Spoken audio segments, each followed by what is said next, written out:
இனிமேல் பண்ணக்கூடாது சரியா? நேற்று வந்து இந்தியா ஃபுல்லாக நியூஸ் ஓடிக்கி இருக்கு சரியா? வா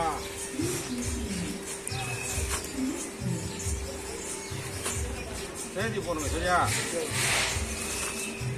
நல்ல அரிசியா வாங்கணும், நல்லா சாப்பிட்ற மாதிரி சமைக்கணும், தேதி போடணும். சொல்றத கேளு. அதாவது நான் சொன்ன கேட்கணும் சரியா? கேட்கலட்டா தண்டனை ஆண்டவன் கொடுத்துருவேன். அந்த அம்மாட்ட நான் 2 தடவை சொல்லிட்டு வந்தேன். உங்கள்கிட்ட சொன்ன மாதிரி அங்கேயும் சொல்லிட்டு வந்தேன். கடைசியில் நான் தண்டனை என்னாச்சு, எனக்கு என்ன பிரச்சனை ஆச்சு?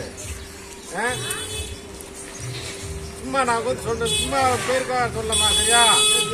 உணவு பாதுகாப்பு சொல்றத சரியா கேட்கலடா சரியா? அது தண்டனை இருக்கு சரியா? நாங்கள் சொல்லத்தான் முடியும், செய்யறது உங்களுடைய வேலை. மனசு ஆத்மா புறார செய்ய வேண்டியது உங்களுடைய வேலை சரியா? சுத்தமான அரிசியை தரமான அரிசியை வாங்கினேன், சமைக்கணும், சாப்பிடணும், வாங்கணும்னு சாப்பிடணும் சரியா? தூக்கி போடக்கூடாது. அதுதான் தானா அன்னதானம் சரியா? மாற்றிக்கிங்க புரியுதா?